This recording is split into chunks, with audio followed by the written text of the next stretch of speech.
What's up, guys? My name is Spartan, and it has finally happened. Version 26 of the tower is here. And I know I mentioned in my last video yesterday that pretty much I was frustrated that I hadn't gotten it yet.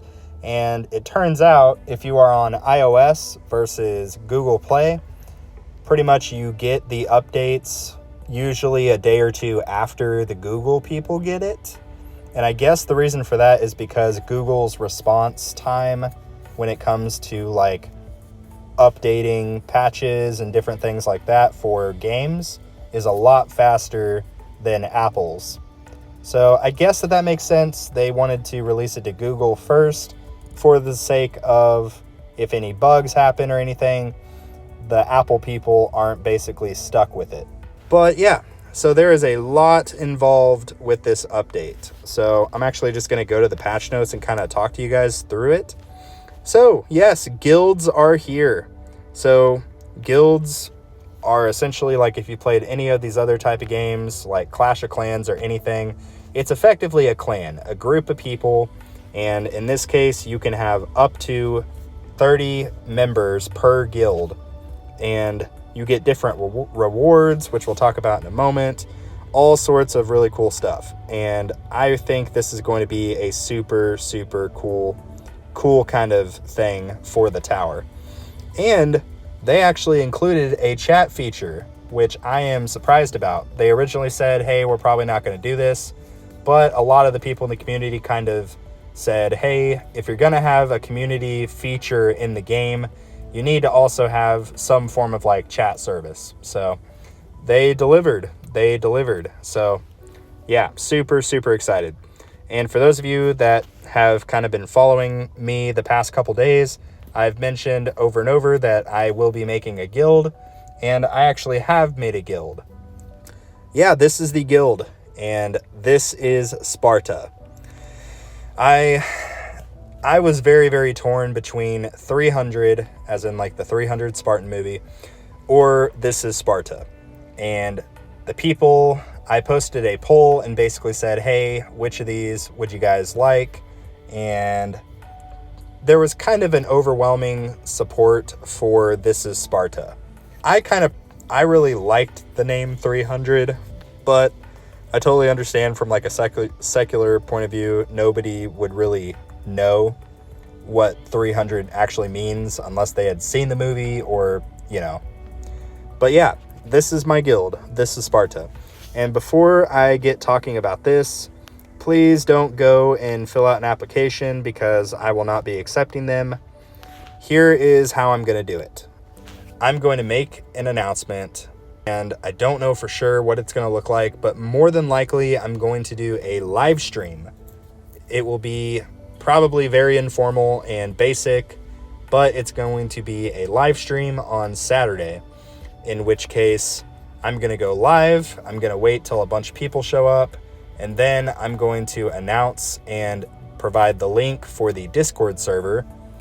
The instructions will be you need to join the Discord server, and I will have some form of message or something that basically a call to action for people to do. And then the first 10 people that do that will automatically get a spot in the guild. So I will message each of those 10 individuals privately, and they will have a spot. For the remainder of the slots in my guild, it will effectively come down to more of merit-based. I'd like to see people that are a little more developed in their tower game experience. Maybe the goal would be around tournament-wise, like Champion or Legends League, but Platinum's okay too. So for you little guys, keep grinding out your tournaments, keep developing your tower. And for the little guys, that is even more important for you to get in the live stream and try to be one of those first 10 people, because there's no like rank requirements or anything prior to that first 10 people. After that, I again would really like to see like more developed people. And yeah. So that being said, I will probably do another community post here in the next couple days, and basically say what the exact like requirements are going to be and the call to action that I mentioned from the Discord. And I will also in that post include what time the stream will be happening. So mark it on the calendars, show up, be there. I'll probably, once I start the stream, give it like 10 minutes or so, 10 or 15 minutes, and kind of just talk to y'all, you know. Then once I see a decent amount of people in the live stream, we're going to go for it. And it's going to be chaos, and I am going to love it. Anyway, now that we've talked about that, let's actually talk about what is involved with the guilds. So you can see there are these rewards that you can get, these little boxes, and you get the contributions through your daily missions. So these missions not only give you the shards, the coins, gems, etc., and sometimes stones and metals, they now give you, I forget what they're called, guild tokens. Guild tokens. You get those and you can spend them on cosmetics for personalization and all sorts of things. So first of all, you have the Guardian. And I have no idea what all is involved with this, but I am super excited to kind of look at it and figure it out. But you have to purchase it with 200 of these little bits, guild bits, I guess. Yeah, so you get the tokens, and in order to purchase the bits, you have to buy them with tokens. So yeah, you can see there's like the exchange rate, and I'm assuming that similar to the event missions, this probably goes up the price each time you purchase it. So yeah, but here's actually the store and everything that you can get. You can purchase gems, you can get these bits, you can get tower backgrounds, skins, and this is some new stuff.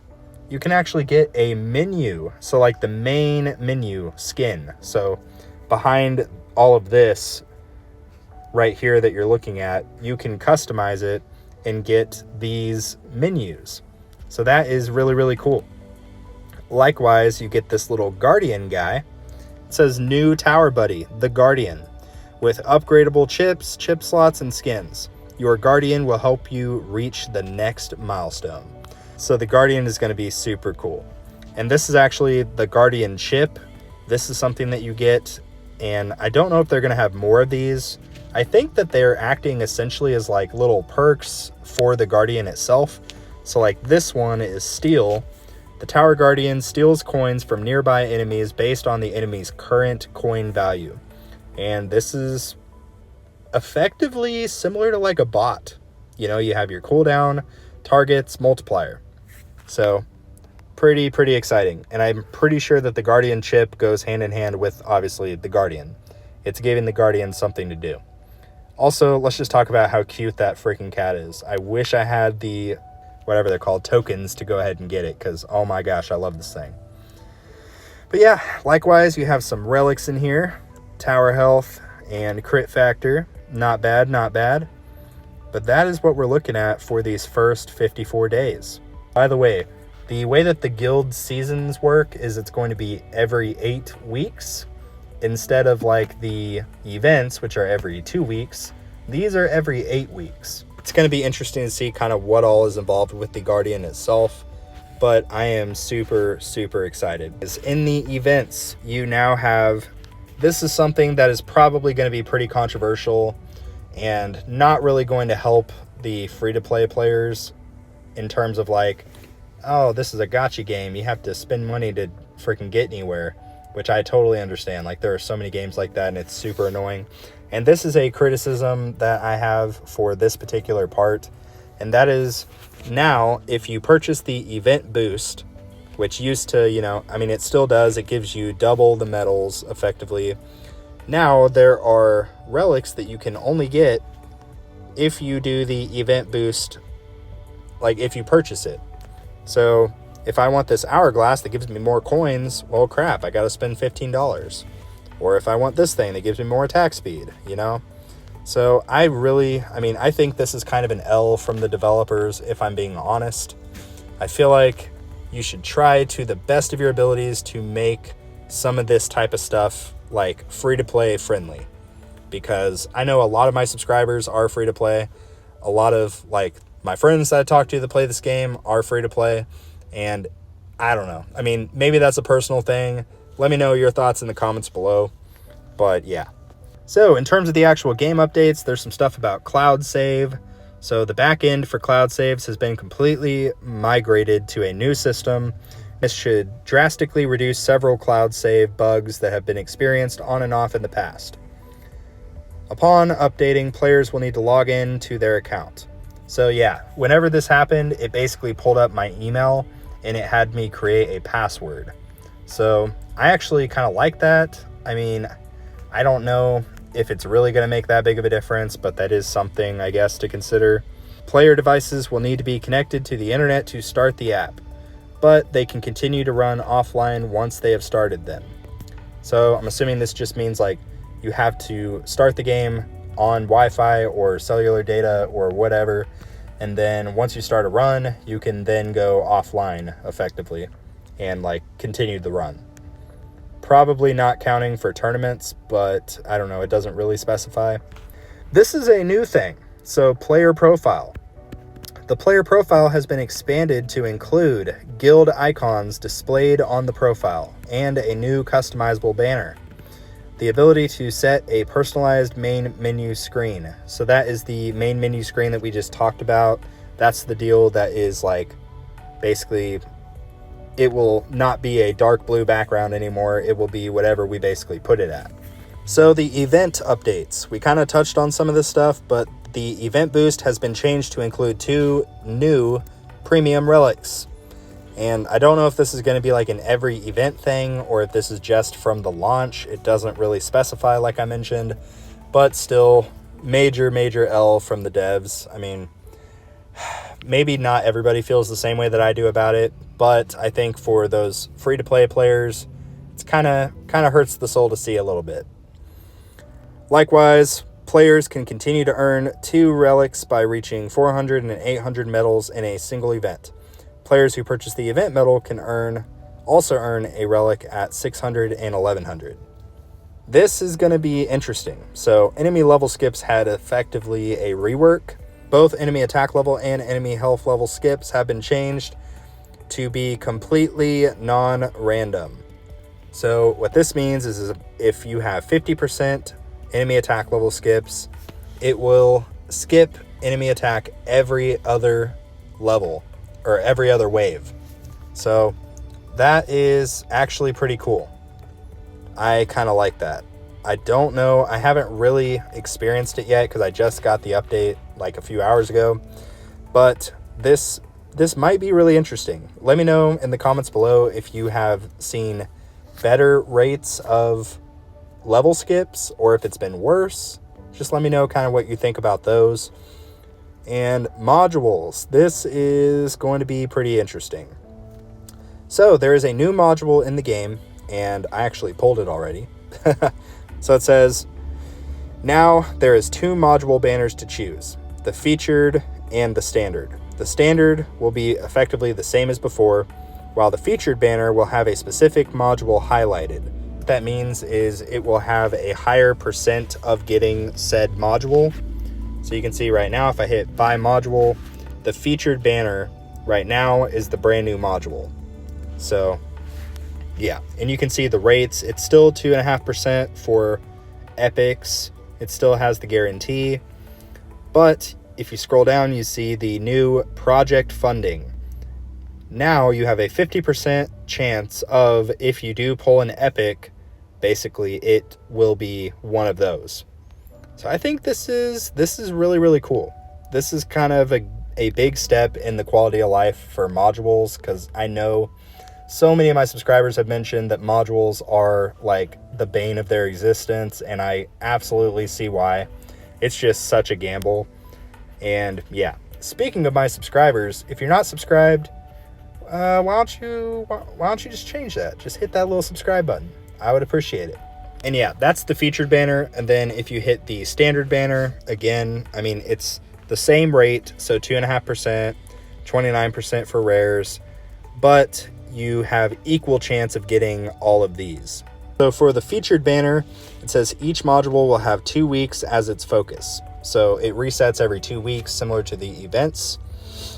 It says new modules can only be obtained through the featured banner, but they will be added to the standard banner later. Any module that you already have at Ancestral 5-star will have a substantially lower chance to appear. This is a huge quality of life thing. I know there are a lot of like really experienced players that already have like, you know, several modules like 5-starred already, and they just, for the life of them, keep getting those modules, and they, you know, it's super frustrating. They might have one that's like stuck at Ancestral level, star level 1, and they just can't get more of those for some reason. So this will be a huge quality of life thing, mostly for those really higher players that have been playing for a while, but nonetheless, very good change there. It says additionally, you can now see your module history, and you can see up to 150 of your previous polls. So I'll show you what that looks like. There's the little clock button at the top left. You hit that, and I can see, okay, these are my last polls that I did. I got another Galaxy compressor. I got an OM chip, and yeah. It says the module cap has now been extended to level 300. Requires a module to be at Ancestral 5 stars. So that is pretty big. New module substats can be unlocked at level 201 and 241. The shard cost of a module level between 161 and 200 has been slightly reduced. So, I mean, that's good. I wish it was more than slightly, because good lord, it gets expensive very quickly. But yeah. Let's talk about ultimate weapons. So, I think I kind of messed up. So for my first ultimate weapon, I had the options of Chrono Field, Poison Swamp, and Golden Tower. And I chose Golden Tower like a noob, because I did not know that Poison Swamp would be getting an overpowered rework in the future. So, there's the frustration there. Also, I'm totally kidding. Golden Tower is still goated. But Poison Swamp has now been reworked to be much stronger, but now works on a cooldown system rather than a chance percentage. So it says the damage stats have increased, the base radius has increased, Poison Swamp stun duration, stun chance, and swamp radius labs have been made stronger and have 5 additional levels added. So this is a pretty big buff for Poison Swamp. Inner landmine damage stats have been massively increased. A new lab, which is Inner Landmine Chrono Jump. It says Inner Landmine Plus is required for that, but it says it adds to the charge of an inner landmine for each inner landmine the enemy has been hit by. So that could be pretty cool. Spotlight has had 15 levels added to the angle. If the stat is maxed, the Spotlight angle module effect for the core modules will be banned for free. So that is really cool. I mean, I'm definitely not anywhere close to that, but I mean, it's pretty cool nonetheless. It says if a player has maxed the Chronofield Duration Workshop stat, as well as the Duration Lab, the Chronofield Duration module effect for core modules will be banned for free. Every Ultimate Weapon Plus also has additional levels added. So I don't even have one Ultimate Weapon Plus yet, because I don't have all the Ultimate Weapons. But, you know, it seems like really cool stuff, and from what I've heard on the Discord server from people that are way further than me, it seems like it's going to be a pretty cool change. Speaking of other changes, Wall Rebuild will now push enemies out from the tower to ensure that no enemies are trapped inside. I think that's more of just a kind of quality of life bug fix that they did. And yeah, the count of active enemies has also been added to the Wave tab info. So that's cool, I guess. Battle Condition Reduction Lab.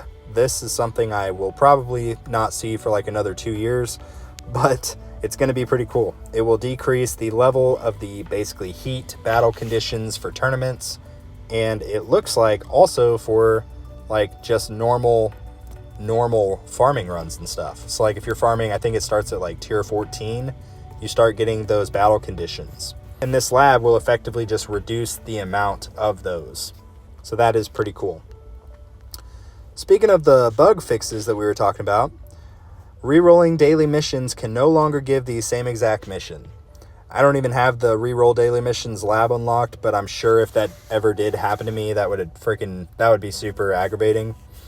But yeah, numerous translations and localized bugs have been addressed. Doesn't specify what that is, but sounds good to me.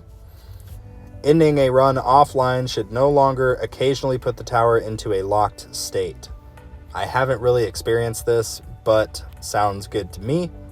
Space Displacer will now work even if you don't have the Inner Landmine Rotation Lab researched. Oh, that sounds cool. So, wow. Okay, cool. I didn't know about that. I've been using Space Displacer actually because it's my only mythic armor module, and I guess I haven't really noticed that. But yeah, that is going to cover everything for the update version 26.